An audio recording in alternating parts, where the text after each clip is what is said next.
Génesis 3, versículo 6. La mujer vio que el fruto del árbol era bueno para comer y que era atractivo a la vista y era deseable para adquirir sabiduría. Así que tomó de su fruto y comió. Luego dio a su esposo que estaba con ella y él también comió. En ese momento, los ojos de ambos fueron abiertos y tomaron conciencia de su desnudez. Por eso, para cubrirse, entretejieron hojas de higuera. Cuando el día comenzó a refrescar, el hombre y la mujer oyeron que Dios, el Señor, andaba recorriendo el jardín. Entonces corrieron a esconderse entre los árboles para que Dios no los viera. Cuando era adolescente, especialmente en mis primeros años de instituto, me hice especialista en no ir a clase. Se me daba súper bien. Por la mañana yo salía de clase con la mochila, con una cara... Es que las gafas hacen creer que eres buen estudiante. Y yo iba con cara de estudiante, pero no pisaba el instituto en todo el día y por la tarde volvía a casa como si no hubiese pasado nada. Estuve así años. Y lo que hacía era estar en la calle, pasear con mis amigos, jugar a ping-pong. En aquella época habían recreativos o nos íbamos a casa de un amigo a jugar al FIFA 96. O sea, imaginaos el panorama. Yo sabía que no estaba bien lo que estaba haciendo, pero podía lidiar con la culpa. Digamos que me salía a cuenta ese sentimiento de culpa y no ir a clase. Un día iba con mis amigos paseando cerca del instituto y me encontré a una señora que venía a la iglesia, una hermana de la iglesia. Y yo la saludé como si nada, como si fuese normal que yo no estuviese en clase. Me hice un poco el tonto, como si estuviésemos de excursión. La saludé y a partir de ese momento estuve asustado todo el día porque yo pensaba que esta hermana se lo iba a decir a mis padres. Así que llegué a casa esperando que pudiese pasar lo que fuese. Yo llegué en modo alerta. O sea, me dolían los huesos de la tensión. Porque los primeros minutos yo tenía que saber si mis padres lo sabían o no lo sabían. ¿Sabes este jueguecito de empezar a medir, hacer preguntas, qué tal el día? ¿Te has encontrado a alguien, mamá? ¿Has visto ya a alguien de la iglesia? Y yo podía soportar la tensión de que mi madre se enfadase. Pero cuando llegó mi padre, la tensión aumentó por 1000. Entré en modo alerta gacela. Cualquier movimiento brusco que hacía mi padre yo me tapaba. Estaba como en posición fetal para que no pasase nada. Pasó el día y me di cuenta que no lo sabían. Pero el sentimiento de culpa era tan grande que yo no quería verles. Yo no quería mirarles a la cara. Yo no quería comer con ellos ese día. No quería hablar de otras cosas. Sabía que les estaba engañando. Con el paso de los años me di cuenta de que mis padres siempre supieron más de lo que yo pensaba en aquella época, pero se hacían los tontos para dejarme vivir y cometer mis errores. Todos hemos intentado alguna vez escondernos de alguien cuando somos conscientes de que hemos hecho algo en su contra, algo que no debíamos hacer. Y si la otra persona encima sabe que lo hemos hecho, la sensación es aún peor. No se trata ya solo del miedo a una reprimenda, a que te regañen, sino que ver a estas personas de alguna manera es como verte a ti mismo. Cuando te ves con una persona que sabe algo que has hecho, no te queda otra que verte reflejado y ver cuáles son tus faltas y cuál es tu carencia y cuál es tu pecado. Nos sentimos expuestos. Cuando tenemos esos encuentros nos sentimos vulnerables, descubiertos. No hay ninguna barrera entre lo que realmente somos y esa persona. Si tomamos el lenguaje del libro de Génesis, del capítulo 3, la palabra sería nos sentimos desnudos. Descubrimos que estamos desnudos. La semana pasada empezamos una serie que hemos titulado Una historia mejor. Y hemos visto que el capítulo 3 de Génesis es como un espejo que refleja nuestra desnudez, es como una radiografía de lo que realmente somos. Y en esa radiografía se ven nuestras fracturas.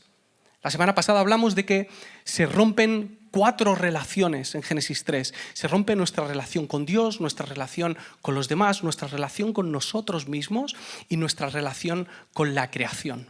Ahora, estas 4 rupturas, aunque nosotros las hemos separado por semanas, en nuestra vida están entrelazadas constantemente. Unas tienen que ver con las otras. Y especialmente hay una ruptura que es la que da pie a todas las demás. Es la base para que todas las demás rupturas ocurran y es la ruptura de nuestra relación con Dios.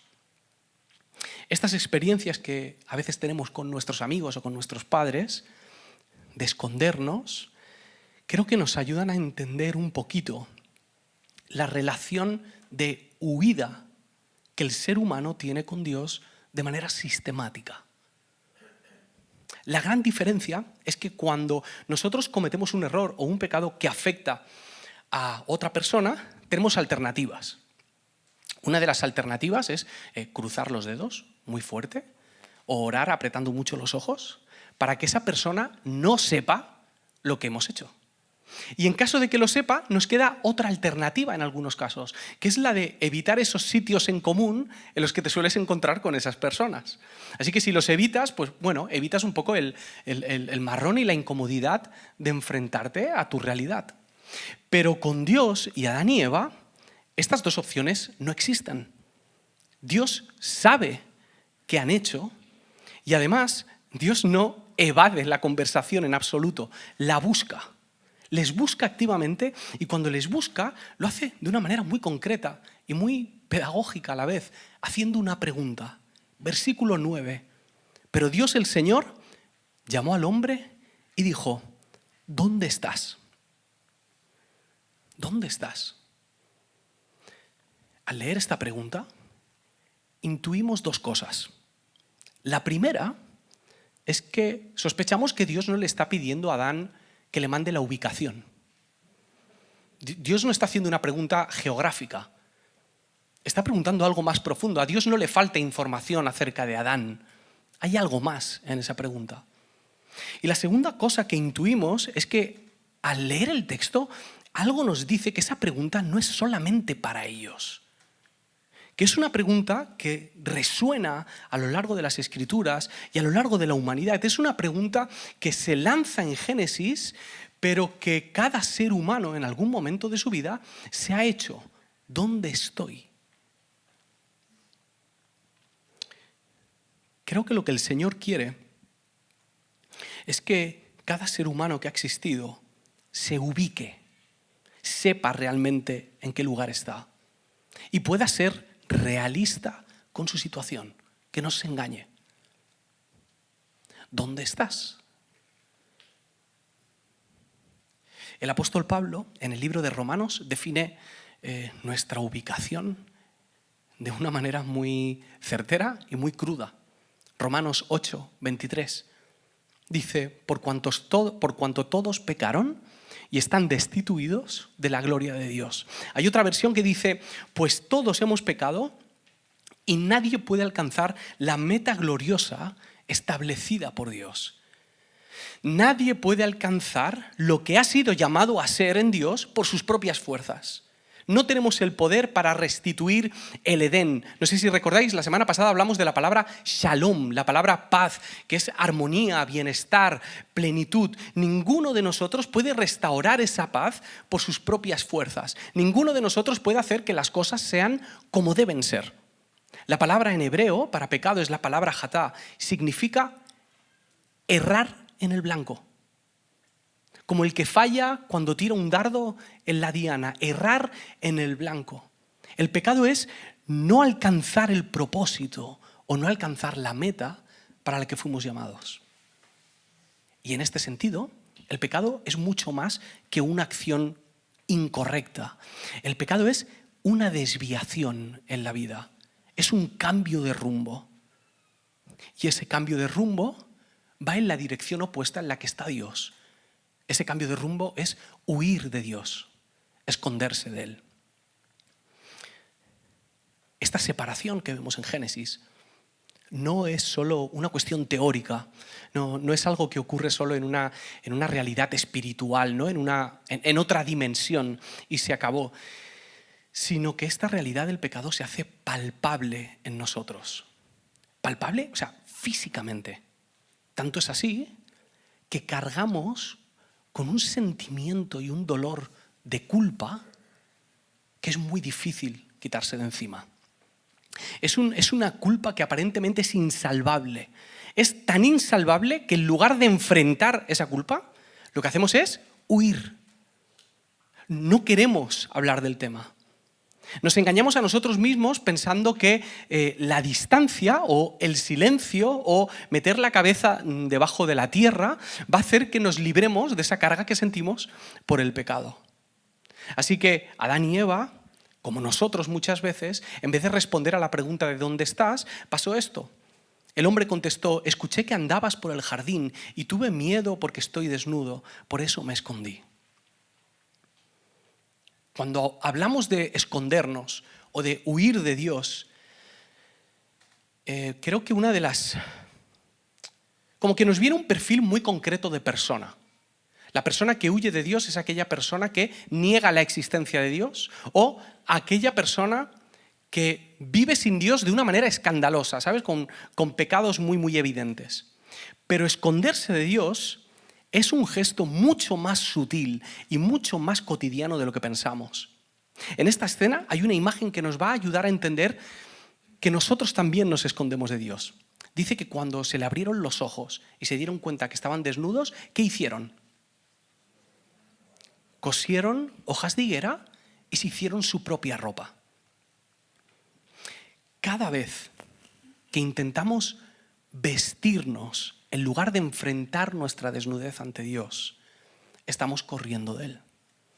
Cada intento que hacemos por librarnos de la culpa que sentimos, pero sin enfrentar el pecado que hemos cometido, huimos de Dios.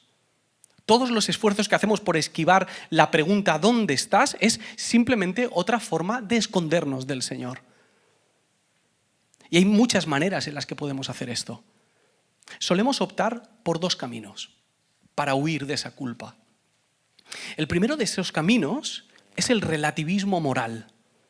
Esta fue la idea que la serpiente sembró en ellos y es la idea que sigue germinando en la mente de hoy en día.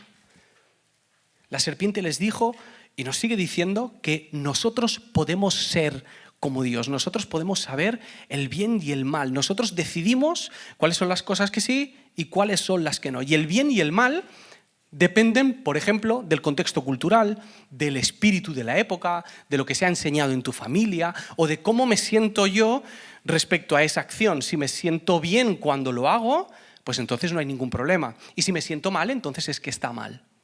Isaías 5, el capítulo 5, versículo 20, lo define así, dice: hay de los que llaman a lo malo y a lo bueno, que tienen las tinieblas por luz y la luz por tinieblas, que tienen lo amargo por dulce y lo dulce por amargo. Así que nuestro método para eliminar el peso de la culpa es eliminando el pecado que nos produce la culpa. Es hacernos los tontos. Eugene Peterson dice que el tataratatarabuelo del pecado es la negación del pecado. No queremos mirar lo que hemos hecho y como humanidad lo que hacemos es intentar redefinir el bien y el mal según nuestros ideales o según el dolor que nos produce esa culpa. Así que tenemos, por ejemplo, la filosofía, tenemos la cultura, tenemos la televisión, tenemos los medios de comunicación, tenemos la propaganda, tenemos los partidos políticos, tenemos la educación, tenemos lo que nosotros hemos escuchado en nuestra propia casa. Y todas esas voces nos dicen que la culpa no existe, que en realidad la culpa es una herencia del cristianismo. Y entonces, si nos cargamos esa culpa religiosa, podremos ser libres y sentirnos sin esa carga. ¿Y sabéis qué? Esto suena muy bien. Esto en los papeles suena muy bien. Suena convincente. Pero la realidad es que no podemos librarnos de la culpa. Porque hay una verdad universal que no podemos negar. La culpa es necesaria para la justicia. Piénsalo así. Cuando tú has hecho algo que está mal y sientes esa culpa en tus carnes, entonces es cuando empiezas a redefinir lo que está bien y lo que está mal. Y decimos cosas como, no está tan mal lo que he hecho, lo hace todo el mundo, pero no es un delito, es un pecado, pero no es un delito, ¿no? Y ahí nos libramos, no es ilegal. Eso estaba mal antes, papá, pero hoy en día no es pecado. O la típica de, pero es que no le he hecho daño a nadie. Son las frasecitas que nos decimos para poder lidiar con esa culpa. Eso es cuando lo vemos en nosotros. Pero cuando lo vemos en los demás, la historia cambia. Cuando vemos una noticia catastrófica de alguien que ha hecho mucho mal a una o a muchas personas, eso es otra cosa. Hay un sentido de justicia dentro de nosotros que nos dice que es necesario que esa persona sea consciente de su culpa por su propio bien y por el bien de los demás. O sea que de la culpa no nos podemos librar así como así. Aún así lo intentamos relativizando la moral. Hay otro camino con el que intentamos evitar esta culpa. Y ese camino va justo en la dirección contraria. Es el camino del perfeccionismo. El perfeccionismo es ese esfuerzo desalentador por conseguir la perfección para por fin, algún día, si lo hago todo bien, entonces no sentiré esa culpa. Y digo que es desalentador porque esto de ser perfectos es un objetivo inalcanzable. Supongo que la mayoría ya os habéis dado cuenta. No podemos alcanzar esto. Y a veces, para perseguirlo, lo vestimos de espiritualidad. Hacemos del perfeccionismo una virtud cristiana que no es una virtud cristiana. Dentro de la Iglesia es más conocido como legalismo. Y se parece mucho a esas épocas en las que nos obsesionamos con nuestras buenas obras, especialmente con esas obras que tienen que ver con el ritmo de la oración, la disciplina de leer la palabra o de ir a la iglesia. Como si esas cosas tuviesen el potencial de librarnos de la carga de nuestra culpa. Hay una frase que suelo decir cuando comparto sobre este tema, la he dicho en varias ocasiones, que la mencionó una vez aquí predicando Emilio, algunos le conocéis, y dijo, hay muchas personas que van a la iglesia para huir de Dios. Van a la iglesia para huir de Dios. O sea, esto quiere decir que lo que hacemos es que cuando Dios nos pregunta dónde estás, antes de encontrarnos con Dios, intentamos vestirnos, intentamos ponernos decentes, para que cuando Dios nos vea, reaccione de una manera positiva. El legalismo es nuestro intento de estar presentables para no tener que reconocer que estamos desnudos. Y este legalismo, este perfeccionismo, no se limita solo a el ámbito religioso, ni mucho menos. Se extiende a nuestro día a día y no hace falta ser cristiano para vivir este legalismo. Algunos quieren tener la casa siempre limpia y perfecta para lidiar con su culpa, o ser un gran padre delante de los demás, o tener una carrera, o tener una moral aceptable delante de todos para mejorar en su camino a la perfección, o trabajar sin parar, porque no quieres que llegue el día en el que alguien te diga es que eres un perezoso, es que no has hecho lo que tienes que hacer. Nuestra obsesión con esta perfección revela algo muy importante acerca de nosotros, y es que no hemos entendido bien la profundidad del pecado. Si solamente te importa cómo se ve tu vida de puertas para afuera, es porque sigues pensando que el pecado es solo cuestión de acciones, es lo que hago, lo que digo, lo que pienso o lo que dejo de hacer, decir o pensar. Pero el pecado es mucho más que eso. La semana pasada hablamos de esto. El pecado es algo que se cuece en nuestro corazón. El pecado es algo que ha ocurrido en nuestra mente antes de llegar a materializarse en una acción concreta. El pecado es el convencimiento de que mi voluntad es mejor que la voluntad de Dios. Y se manifiesta en una acción, sí, pero es el fruto de una condición. Es una enfermedad. Jesús dice esto de una manera muy tajante cuando habla con los fariseos. Mateo 23, versículo 27.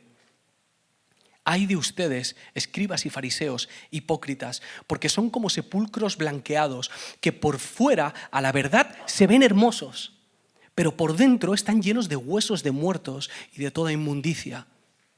Así también ustedes, por fuera, a la verdad, se ven justos ante los hombres, pero por dentro están llenos de hipocresía y de iniquidad.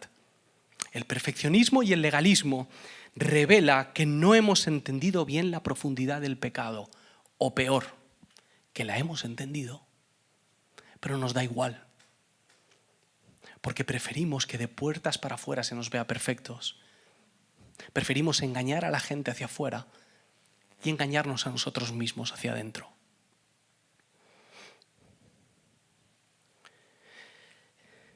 Hay un ejemplo en Mero Cristianismo de C.S. Lewis que a mí me ayuda mucho a entender de qué va todo esto y la responsabilidad que lleva responder a la pregunta ¿dónde estás? C.S. Lewis en algún momento propone que imaginemos que somos una casa. Cada uno de nosotros es una casa. Y en nuestra casa hay goteras y hay puertas rotas y hay algunas tuberías que están en mal estado. Y resulta que quien viene a arreglar la casa es Dios. Así que al principio Dios se pone a trabajar en las cañerías, arregla las goteras, pone algunas bombillas, pero de repente empieza a tirar paredes, levanta el suelo, despega las baldosas, quita el falso techo, empieza a levantar otras paredes, vienen otras personas a trabajar, viene un contenedor para que guardes los escombros y tú te empiezas a poner nervioso porque tú habías llamado a Dios para que arreglase las goteras. Y en ese momento, ¿cuántos habéis tenido obra en casa alguna vez de estas que tardas 2 años luego en limpiar? Y en ese momento tú tienes 2 opciones. O le paras los pies a Dios y le dices que se vaya de casa, porque tú no lo has llamado para eso, o reconoces que el plan de Dios no es reparar los inconvenientes de tu vida, es hacer una casa nueva. Dios quiere hacer una casa nueva, una vida nueva. Y para eso tienes que admitir dónde estás. Para eso tienes que admitir que el problema son más que las goteras y las tuberías, que el problema son más que las mentiras, el problema es más que los ataques de ira. Hay algo más profundo. Tan profundo que nuestras soluciones son solo chapuzas. Y para librarnos de esa culpa son totalmente insuficientes.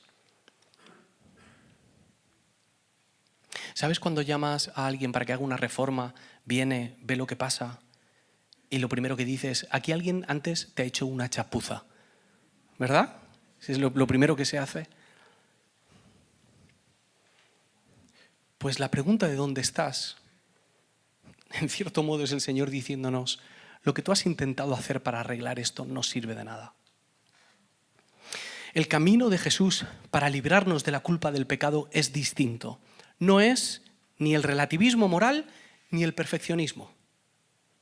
El camino que ofrece Jesús al pecado no es un cambio de comportamiento, ni es legalismo para que nos sintamos bien con nosotros mismos. La solución de Jesús a la culpa del pecado es el perdón. El perdón. Lo demás no te va a sacar de esa culpa. Lo demás no te va a librar del pecado. Y ese perdón nace de su misericordia al ver nuestra incapacidad. Cuando nosotros intentamos ser perfeccionistas o legalistas, es como si hiciésemos esto. El Señor nos buscase en el Edén, nosotros antes de verlo intentamos vestirnos, para que cuando le veamos, si nos ve decentemente, podamos convencerle de que nos perdone. Entonces nos arreglamos con un montón de cosas, de gestos, de rituales, de hábitos en nuestra vida, de patrones de pensamiento, de doctrinas, de credos, ideas. Ponemos todo eso en nuestra vida pensando que cuando nos encontremos con Dios, el Señor va a decir, muy bien, te perdono. Pero el perdón de Dios no es así. El perdón de Dios es absoluto, es total. El perdón de Dios viene de antes porque Él sabe que nosotros no podemos cubrirnos. Y el perdón de Dios, de la misma manera que el pecado se hizo palpable, el perdón también se hizo palpable. El perdón se materializó de una manera muy concreta. Jesús habitó entre nosotros, vivió la vida que no podemos vivir, murió como debíamos morir y resucitó para darnos una nueva vida. Una nueva vida. Nueva. Cuando Dios te perdona, la idea de Dios no es darte una oportunidad. Porque si la idea es la oportunidad, lo que pasará es que nos conocemos, llevamos muchos años de humanidad, desaprovecharemos la oportunidad. Volveremos a pecar. Y entonces tendremos que ir otra vez para que Dios nos vuelva a dar otro perdón. Y entonces volveremos a llevarnos el chasco de que no somos capaces de vivir una vida perfecta. Y tendremos que ir otra vez a pedir otro perdón diferente porque el de ayer no valía para lo que he hecho hoy. Pero eso en realidad lo que hace es frustrarnos, cansarnos, hastiarnos y al final optamos por huir de Dios porque sabemos que no podemos vivir esa vida que de alguna manera, no sé por qué, imaginamos que podríamos tener. Ese tipo de perdón es poner parches. Pero Jesús nos hace nuevas criaturas. Jesús dice que nos lleva de tinieblas a luz. Es un perdón incondicional para que podamos entender que desde hace mucho tiempo ya no hay una brecha entre Dios y nosotros. Ya no está esa ruptura. Para que entendamos que hace tiempo Él pagó para que nosotros pudiésemos estar cerca de Él, que hace tiempo Él nos amó primero, que hace tiempo Él dio el primer paso, que Él sacrificó su cuerpo, su sangre, la derramó por nosotros para que supiésemos que nos ama. No tengo ni idea de qué hay en tu historial, pero te aseguro que no es suficiente para que te alejes de Dios. Pablo dice, ¿quién acusará a los que Dios ha escogido? Dios es el que justifica. ¿Quién condenará? Cristo Jesús es el que murió e incluso resucitó y está a la derecha de Dios e intercede por nosotros. ¿Quién nos apartará del amor de Cristo? Ya no hay separación. ¿Quién nos apartará de ese amor? Pues estoy convencido de que ni la muerte ni la vida, ni los ángeles ni los demonios, ni lo presente ni lo porvenir, ni los poderes, ni lo alto ni lo profundo, ni cosa alguna en toda la creación podrá apartarnos del amor de Dios que nos ha manifestado en Cristo Jesús nuestro Señor. No existe esa distancia. No hay ruptura. Esa culpa que tú sientes no es el motivo para alejarte de Dios, es el motivo para acercarte a Él y recibir su perdón.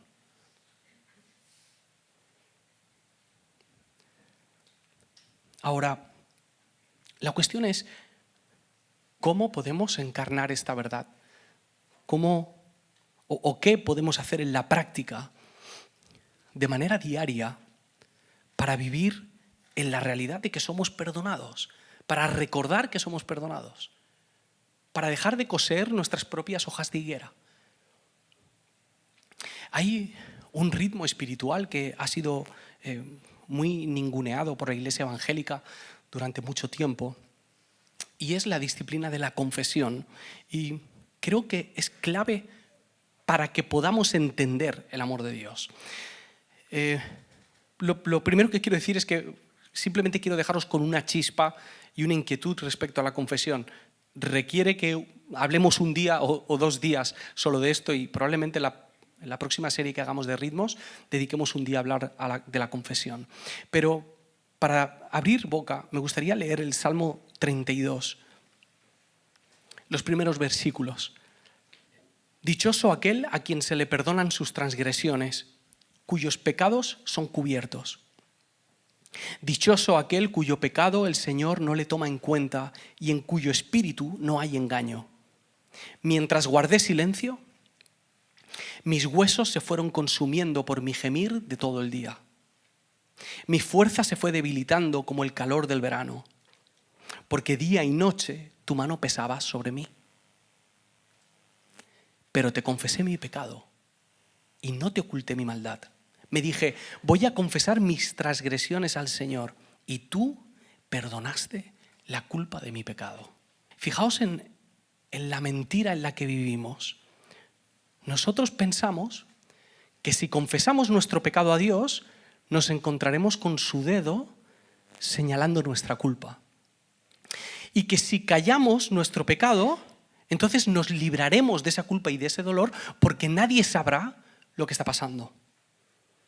Pero el salmista lo que nos dice es lo contrario, que si callamos nuestro pecado, la culpa nos va a consumir. Algo alucinante de este salmo es que describe a la perfección cómo nos sentimos cuando callamos nuestro pecado. Nos consume por dentro, nos roba la vida. De repente estás más delgado y te dicen, estás más delgado, ¿estás haciendo deporte? No, estoy callando mi pecado. Nos quita el espíritu, nos roba el alma. Y dice que si lo confesamos, encontraremos perdón. Nosotros pensando que nos íbamos a encontrar con Dios señalándonos, y en realidad nos íbamos a encontrar con Dios abrazándonos. Dice dichosos. Otra versión dice felices aquellos que lo hacen. Solo esto de este salmo es suficiente motivo para que respondamos a Dios honestamente a la pregunta, ¿dónde estás? Déjame matizar la pregunta un poquito más. ¿Qué tienes que confesarle al Señor?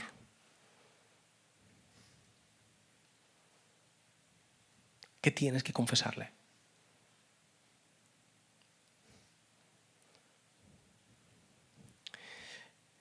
Hay algunas ideas que a mí me han ayudado a practicar la confesión y me gustaría compartirlas con vosotros.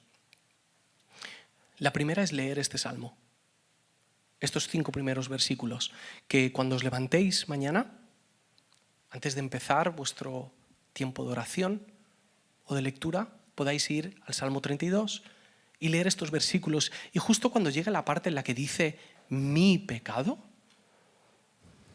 podáis decir cuál es ese pecado. Que le pongáis palabras. Otra manera de hacerlo, si queréis hacerlo durante el día, es con una oración sencilla que podáis memorizar para recurrir a ese momento de arrepentimiento delante del Señor. Por ejemplo, Padre, abrázame con tu gracia, perdona mi pecado y restáurame con tu verdad. Sencillo, Padre, abrázame con tu gracia, perdona mi pecado y restáurame en tu verdad. Y al igual que con el Salmo 32, cuando digamos, perdona mi pecado, seamos concretos. Perdona mi pereza, perdona mi ira, perdona mis celos, perdona mi queja, perdona mi orgullo y restáurame con tu verdad. Y por último, y este es modo experto, solo se atreven a hacerlo los del primer culto. No sé si los del segundo se atreven o no. Los del primer culto han dicho que sí. Confiésale tu pecado a alguien. Busca una persona de confianza. Alguien que sepas que no va a hacer un directo en Instagram para contarlo. Y cuéntale qué es eso que te está pasando. Cuéntale cuál es tu pecado. Yo sé que esto da mucho miedo, pero hay algo precioso en esto, y es que el abrazo de la gracia muchas veces se hace palpable a través de nuestros hermanos. Cuando tu hermano te abraza y te dice, el Señor está contigo, o te entiendo, o gracias por contármelo, te sientes amado por Dios. Y va a pasar otra cosa, y es que también vas a recibir la restauración en la verdad. También vas a recibir esa corrección que te va a obligar a que la próxima vez que veas a esa persona no esperes que no sepa tu pecado, sino que te pregunte, ¿cómo va esto?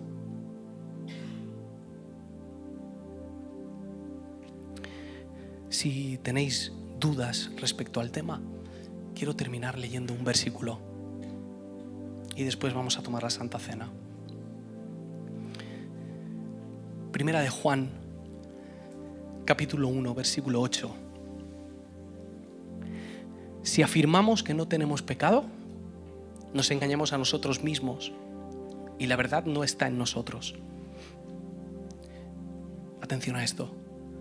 Si confesamos nuestros pecados, Dios, que es fiel y justo, nos los perdonará y nos limpiará de toda maldad.